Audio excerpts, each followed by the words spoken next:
Magandang umaga mga bata. Magandang umaga po, teacher. Nagiging na kayo. Gaysa, maaari bang paunahan ang ating panalangin?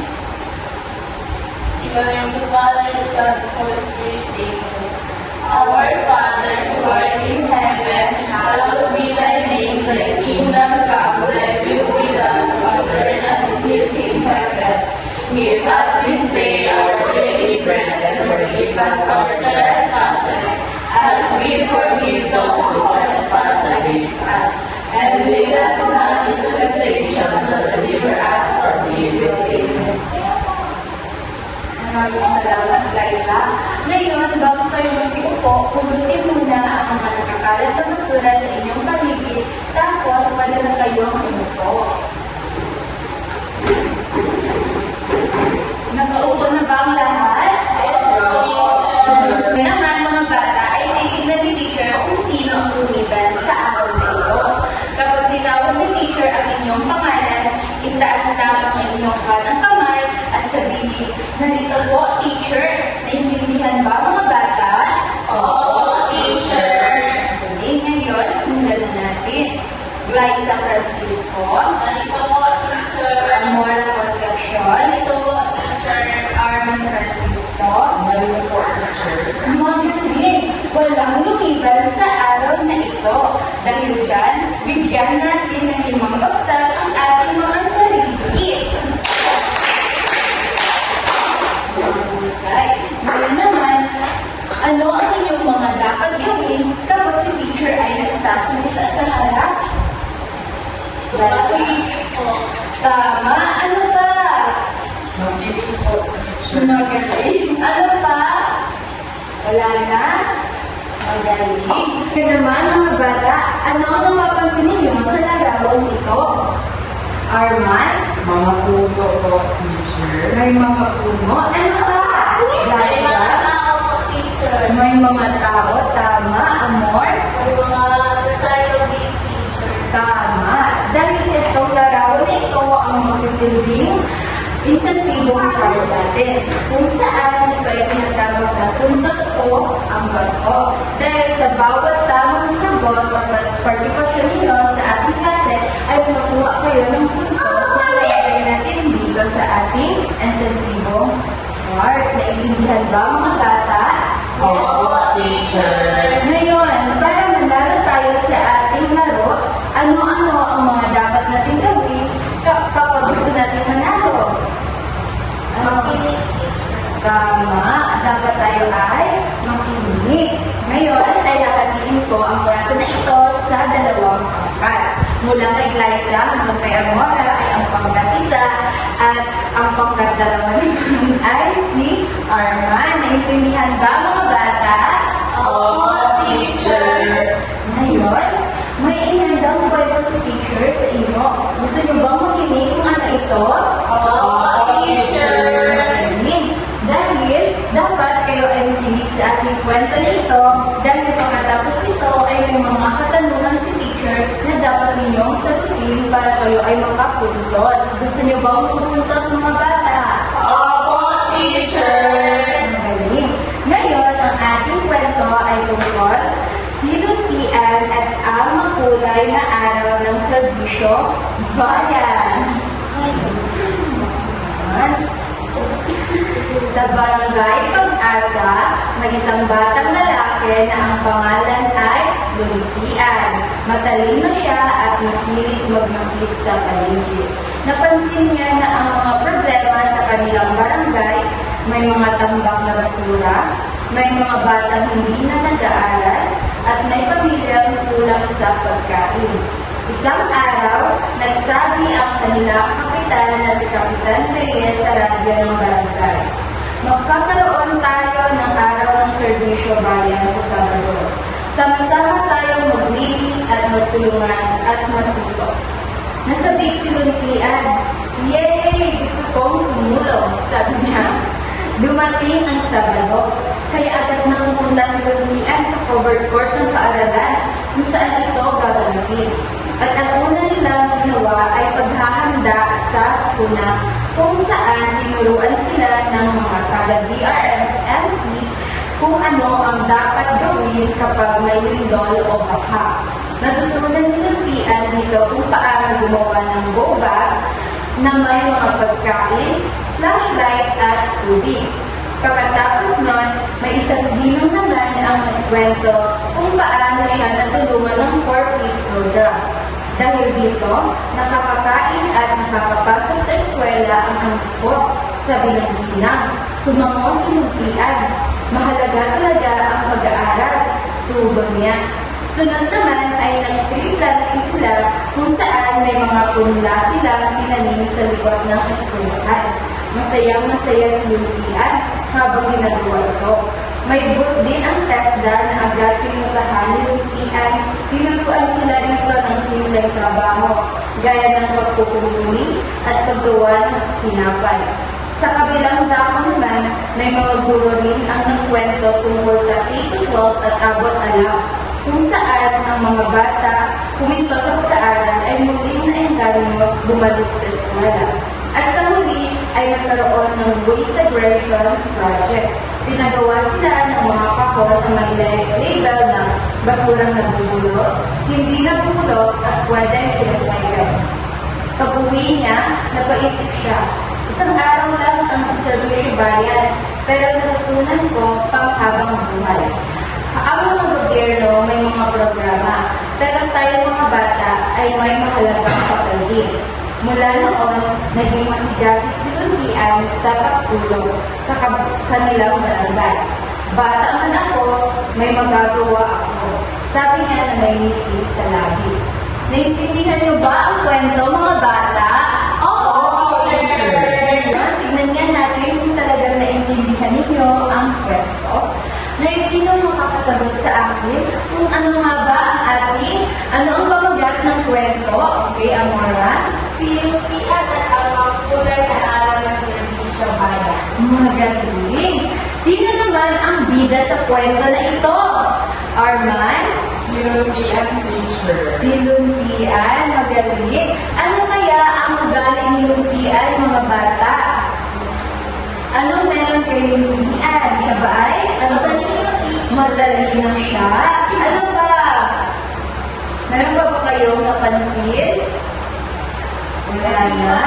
Masipag si Lumpian, magaling. Ano naman ang sinabi ng kapitan nila sa barangay? Okay, Liza? Sabi ng kapitan teacher, magkakaroon lang po sila ng aral ng serbisyo bayan sa kanilang sasarado po. Ay, magaling. Sila ay makakaroon ng serbisyo bayan. At ano naman ang una nilang ginawa nung Sabado na yun? Arman? NDRRNC po sila, teacher. Okay, NDRMC. Ano naman ang tinuruan sa kanila noong NDRMC? Okay, Amor? Kung ano ang dapat gawin kapag may lindol o baha. Magaling. Ngayon naman, mga bata, base sa kwento na binasa ni teacher kanina, meron na ba kayong ideya kung ano ang ating tatalakayin ngayong araw? Opo, teacher. Ano ito? Tungkol po sa mga programa at proyekto sa barangay. Magaling! Dahil ang ating tatalakayin ngayong araw ay tungkol sa... Basahin nga ang lahat. Mga programa at proyekto ng pamahalaan. Magaling ang ating tatalakayin ngayong araw ay tungkol sa mga programa at proyekto ng pamahalaan. Ngayon mga bata, sino nandito sa inyo ang nakaranas ng matinding bagyo o baha sa kanilang lugar? Kami po, teacher. Ano ang yung ginawa nung nagkaroon ng bagyo o baha sa inyong lugar? Nag-graduate po kami, teacher, sa elementary school. Magaling!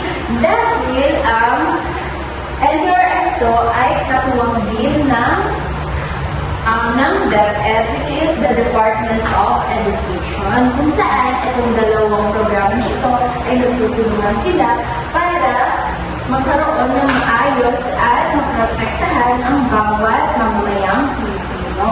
Ngayon, maaari bang basahin natin lahat kung ano ang NDRRMC? National Disaster Risk Reduction and Management Council. Tanggapan ng mga kasiwa sa pagtitiyak ng proteksyon at kapakanan ng mamamayan sa panahon ng sakuna at krisis. Okay.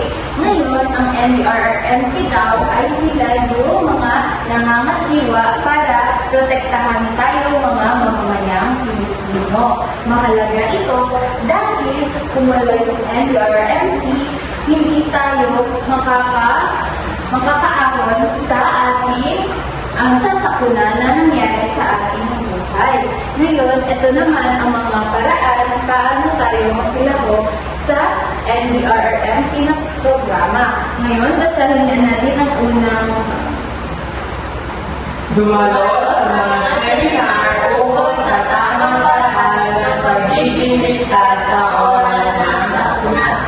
tama. Ngayon, gusto niyo bang dumalo sa mga ganitong programa ng NDRRMC para makaroon tayo ng kaalaman kung ano ang mga dapat natin gawin kapag may sakuna na nangyayari sa ating lugar? Opo, teacher!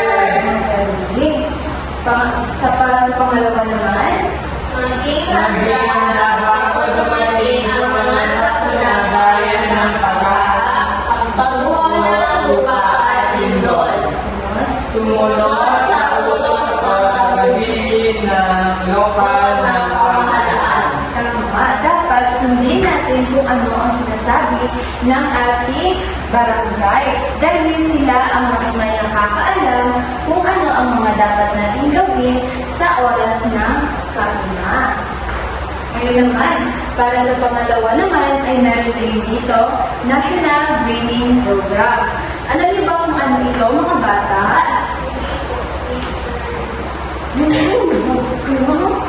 Hindi po, opo, teacher. Hindi po. Ngayon naman ay meron tayong National Greening Program. Alam niyo ba kung ano ito, mga bata? Hindi po, teacher. Magaling. Ngayon, naranasan niyo na bang mag-tree planting sa inyong lugar? Opo, teacher. Saan ito? Sa teacher? Sa bakuran natin. Sa bakuran ninyo, ikaw ay nagtanim ng ano? Pechay teacher. Ng pechay. Ikaw naman, guys, ano ang tinanim mo? May tinanim ka na ba? Opo, teacher. Ano ito?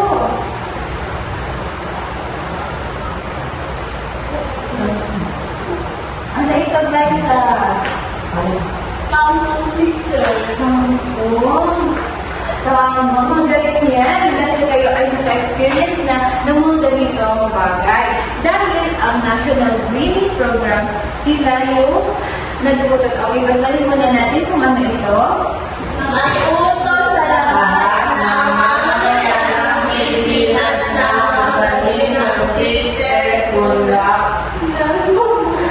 Ngayon, ito ang mga kamong ng Pilipinas ang 1.6 billion bagong puno sa pagsapit ng process. tama. Dahil ang National Greening Program gusto nilang makita na ang ating bansa ay super green or burden na. Dahil ang National Greening Program ay gusto nila na dapat ay may mga puno sa ating paligid. Bakit nga ba mahalaga ang puno sa ating mga bata? Arman, may ideya ka ba? Opo, teacher. Bakit mahalaga ang puno? Para hindi po tayo mainitan, teacher. Magaling. Ano pa? Para mag-prevent ng mga baka sa barangay. Tama. Dahil ang puno ay sumisipsip siya ng Tubig. at ang puno ay nagbibigay ng hangin sa atin. Kaya napakahalaga ng National Greening Program sa ating mga bata. Ngayon naman, paano tayo makikilahok dito? Maaari bang basahin? Mag-ilahok sa mga aktividad na programa nito sa paaralan gaya ng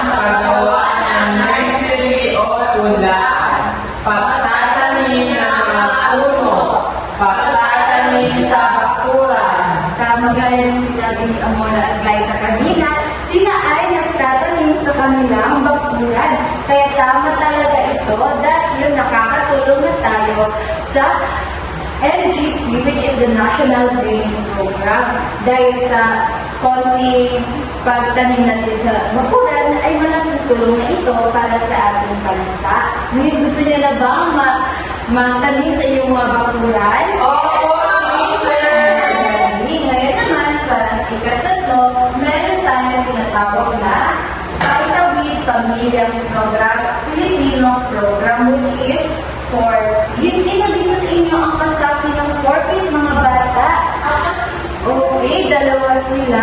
Ano naman ang naitulong ng 4-piece sa inyo, Amora? Teacher, pag-provide ng mga pera na kailangan para sa school supplies and sa bahay namin. Mga galing. Dahil ito talaga ang gawain ng 4-piece. Ngayon, basahin nga natin kung ano ang 4-piece. Nakasaabi o nagagamitin ang pera sa edukasyon at kalusugan ng mga bata. Magaling. Dahil ang 4-piece, ang kanilang gawain ay mapanatili ang kalusugan at dapat makapasok sa paaralan ang bawat bata o mag-aaral. Meron ba kayong kilala na mga bata na hindi na nag-aaral? Opo, Magaling. May mga kilala sila. Ngayon, paano naman tayo makilahok sa 4-piece? Ngayon, maaari bang masahin kung ano ito? gamitin ang pera na nakaharap sa pag-aaral. Magaling. Ngayon, kanina sabi mo, Arman, ito ay bahagi ng 4-piece. Ngayon, ginagamit mo ba ang pera na ito para sa pag-aaral at paggagamot mo? Opo, teacher. Ano naman ang mga kagamitan ng pag-aaral na binibili ng inyong magulang? Mga notebook at lapis po, teacher. Magaling. Sila ay ginagamit talaga nila Arman ang pera ng 4-piece sa tama. Ngayon naman, ang pangalawa, Bilang nag-aaral, kailangan mag-aaral na mabuti pagpunta sa mga health centers upang masubaybayan ang kalusugan. ginagawa mo ba ito, Arman? Opo, teacher. Nag-aaral ka ba ng mabuti? Opo, teacher. Pumunta ka ba sa health center? Opo, teacher. Mga galing, bigyan na natin ng 3 bagsak si Arman. Mahusay. Ngayon naman ay ang pang-apat na programa ng pamahalaan. Ito ay ang Abot alam. program. Ngayon, basahin na natin. Layunin niya ang programa ito na mabigyan ng pagkakataon ang mga bataang Pilipino na makapag-aral at matutulungan maghihanda sa pagtrabaho. Magaling dahil ang abot kamay ay binibigyan nila ng chance yung mga kabataan na hindi na nag-aaral upang sila ay makaroon o maging handa kapag sila ay tumandal na at maghanap ng trabaho. Ngayon mga bata, may mga kilala ba kayo na hindi na nag-aaral ng mga bata? Opo, teacher. Marami ba kayo kilala nito? Opo, teacher. Magaling. Ngayon, paano tayo makilahok sa programa ng Abot Alam? Basahin na natin. Maksipan Tulungan sa mga gawain na nagsasaliksiko o dito.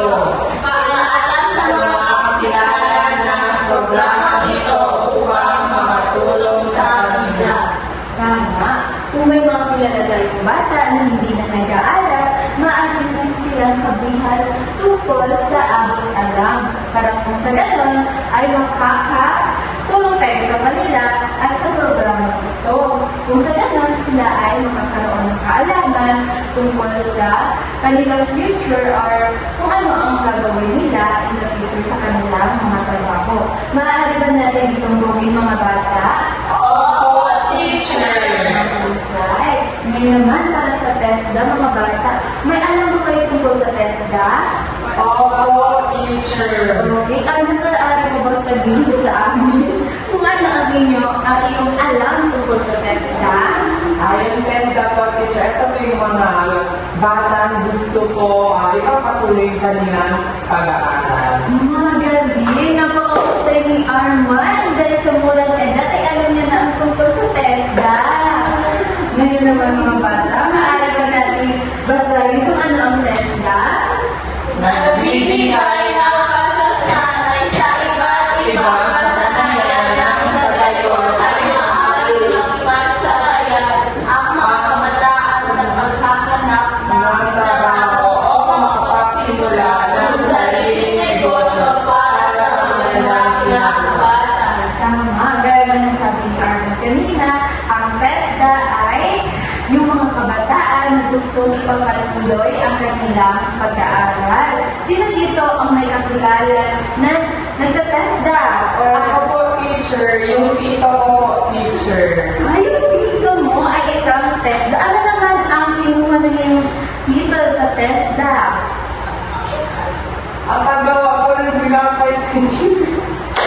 Paggawa ng pinapay. Mahusay dahil ang TESDA ay may iba't ibang vocational na tinuturuan. Mayroong cookery, kung saan yun naman yung tito ni Arman, yung nagtatrabaho sa mga paggawaan ng pinapay. Meron naman dito yung pagpupunduli ng mga bahay. Meron naman dito yung pag-aayos ng mga sirang kagamitan. Dito yun sa TESDA. Ngayon, paano tayo makikilahok sa TESDA? Maaari ba natin basahin ito? Ipaalam sa iba ang programa ito upang marami ang makinabang dito. Pagbutihin ang pag-aaral dito. Okay, gaya sa abot alam, dapat din natin itong ipag-alam sa mga taong gustong ipagpatuloy ang kanilang pag-aaral. Kung sa ganun, ay matulungan natin sila ganun din sa programa ng TESDA. Ngayon naman mga bata ay ang panglimang proyekto o programa ng pamahalaan. Ito ay ang Waste Segregation Project. Layunin ang proyektong ito ang pagkawasan ng nililikang basura. Napatayo ang dito ang 3 R's. reduce, magaling. Dahil ang Waste Segregation Project ay yung proyekto nila or yung layunin nila ay mabawasan ang ating basura sa paligid. May nakikita ba kayong mga basura sa ating paligid, mga bata? Ako, teacher. Saan ito mo? Sa mga kasama Sa mga kalsada. Maraming basura, no? Ngayon mga bata, ano ang mga dapat natin gawin para mabawasan natin ang mga basura na kapaligid sa atin? Amoy, tamang ang matulapan sa tamang basurahan. Saan nga ba ito? Ano ang mga tamang basurahan na meron tayo? Reuse, recycle. Magaling. Saan dapat natin itapon kapag may mga papel? Saan natin ito itapon? Sa reuse, or recycle? Sa reduce, magaling pwede din. Yung mga plastic bottles, ayun, reuse. Dahil, ano pwede natin gawin sa isang plastic bottle mga bata kapag nirecycle natin ito? Bakit, teacher? Ganitong gawin ba mga bata ng isang plastic bottle? Hello, teacher! Isang base, tama, pwede ang base. Pero yung yung damit, Nalatuan ko eh. ano, Anak mo yun, yung sinasabi tuwing Pasko mo. Pagod po. yung pag-graduate. Tama yung mga sinabi, may ideya talaga kayo. Tapos dito, dahil dyan, bigyan natin ng masigawang palagpagan ng ating mga sarili. Ngayon naman, paano tayo magkilahok sa proyekto o programa na ito? Basahin nga natin. Dumayo ang kulang o sa waste segregation. Drawing Pwede ko na gawin. Gawin ang natutunan sa kaagayan at sa mga pagkukulong upang dito. Ipapaya ang programa ito at pangalan sa mga kaibigan at sa kamayanan. Magaling. Ngayon, maaari niyo ba itong isampanya sa inyong mga kaibigan, sa inyong mga magulang or kapitbahay? Teacher! Bakit nga ba ito mahalaga ang integration program? Teacher! Ano ang mga tuto? Okay, ang wala, may alam ka? Para malilignan yung kapaligiran. Magaling. Para malilignan ang ating kapaligiran. Dahil ka idea ka pa ba? Para di po maka-teacher. Oo. Magaling. Dahil ang mga basura ay minsan nagiging epekto din ng pagbaha. Tapos kapag may baha, tapos may basura, ay napamaduming tignan, di ba? Ako, teacher! Kasi ngayon, para sa muli, basahin natin yung ano ito. National Basic Education Program. Naglalayo ihanda ang mga bayan sa pagtatrabaho na kataloob din dito ang Universal Kindergarten na talaga yung makatulong sa mga magulang sa pamamagitan ng pang-ubong kindergarten. Magaling dahil ang K-12 program, ito na yun na tinatawag natin na para mas maging handa tayo sa ating pag-aaral. Kung saan ito yung grade 11, grade 12, at ngayon meron naman sa kindergarten para maging handa sila kapag sila ay pumunta na sa eskwelahan talaga. Ngayon, may mga kilala ba kayo na nakaagol sa K-12 program? Ako, teacher, yung ate ko po. Magaling yung ating nga extra K-12 na estudyante. Ano grade ang inyong ate? Ano po, teacher? Ang grade ang inyong ate. Grade 11 po, teacher. Well, anong strand ito? Yung cookery po, teacher. Very magaling naman ni Arman. Napakadami lang alam tungkol sa mga programa ng pamahalaan. Dahil dito, bigyan natin si Arman yung 3 bagsak mga bata. Mahusay. Ngayon, paano naman tayo maghilahong sa programa ng K-12? Tanggalin niya natin. Maaari mag-ilayan ng mga kapitbahay na hindi nag-aaral. na pagkasok sa paaralan. Mag-aaral na Mabuti. Ngayon, angalipan natin ito gawin sa ating mga kapitbahay. Sabihin natin sa kanila kung paano, kung bakit ang mahalaga ang K-12. Ako, teacher. Ngayon, bakit na ulit mahalaga ang K-12 program mga bata? Para pag-alanin na prepare ka mag-ano na sa college. Tama. Para maging handa tayo kapag patuwa na tayo sa palayo. Napakahusay mga bata. Ikaw, Arman. May pagkasabi ka ba tungkol sa K-12 program? teacher ko para maging handa ko tayo kapag mag-aswelbo tayo lang doon. Dahil may dagdag na alaman na po tayo. Magaling!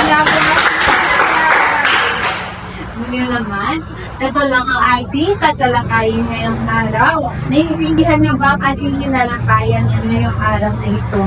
Ako, teacher! Alam nga ulit ang pamugat ng ating talakayan ngayong araw. Teacher! Armay, Mga programa at proyekto ng pamahalaan. tama dito yung mga proyekto ay programa ng pamahalaan. Ano-ano na ulit ang mga programa at proyekto ng pamahalaan? Magbigay ng isa, Arman. As the teacher. Amor? K-12 Basic Education Program Teacher. Delsa? LC Teacher. Arman? Co-integration project teacher. Amara? Teacher. Balisa? Apat alam teacher. Magaling! Inyong natatatanda at palit ang ating lakayan at naintindihan ito ng pagkukusay mga bata. Ngayon naman, may aktibidad na hinanda sa teacher para sa inyo. Gusto niyo ba itong gawin mga bata? Opo, teacher! Ngayon, gusto kong gumawa kayo ng isang dula-dulaan kung saan ang gagawin ninyo ay ipapakita ninyo kung paano kayo magpilahok sa proyekto o programa ng pamahalaan. Pumili lamang sa 7 pamahalaan na nabanggit dito ng isa, tapos bigyan niyo ito or isadula ninyo sa harap kung paano kayo makilahok sa programa nito. Naintindihan ba? Opo, teacher! Bigyan lang kayo ng teacher ng 5 minuto para po handaan ito. Pagkatapos ng 5 minuto ay maaari na kayong pumunta dito sa harap at isadula ang inyong ginawa. Ngayon, narito ang inyong rubrics para sa inyong gagawin.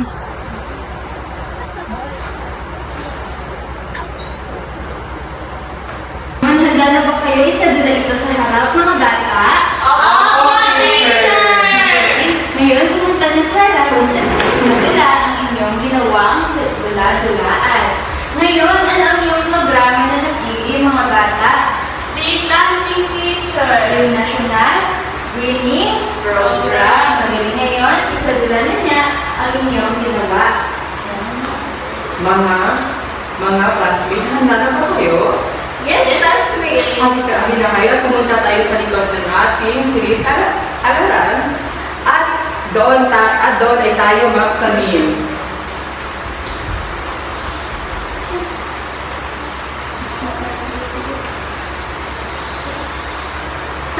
Tapos na po, teacher. Mga husay, mga bata, maaari na kayo mag-sit po. Thank you, teacher. Pinapakagaling ng inyong ginawa mga bata. Dapat bigyan nga natin ng amazing club ang ating mga sarili. Alam niyo ba ito? Hindi po, teacher!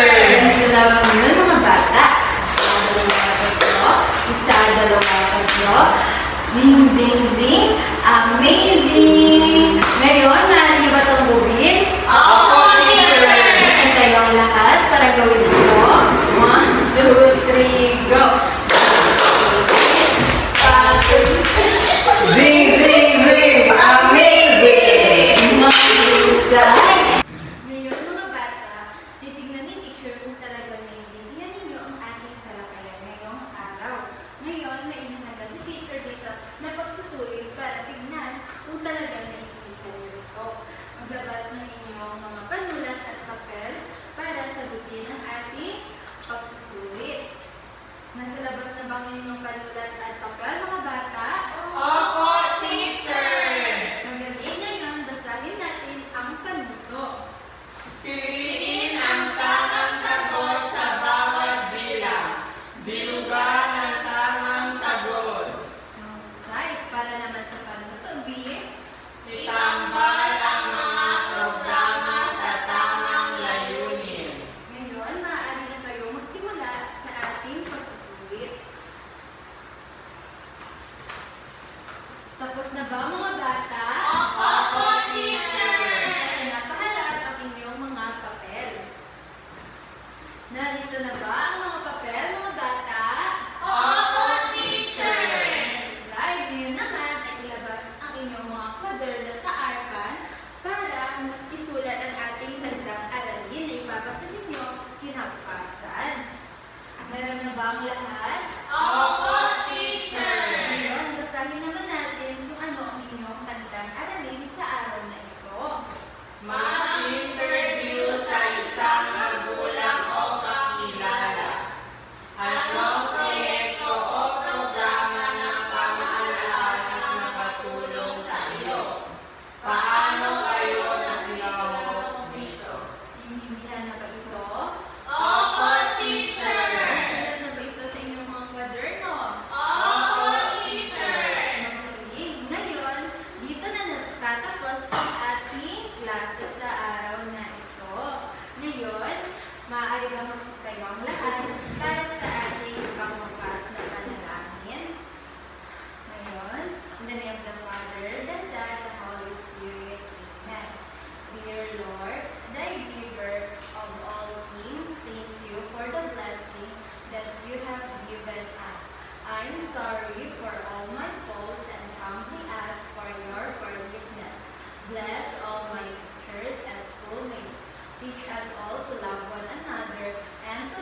who above all things. Amen. In the name of the Father, the Son, and the Holy Spirit. Amen. Ngayon,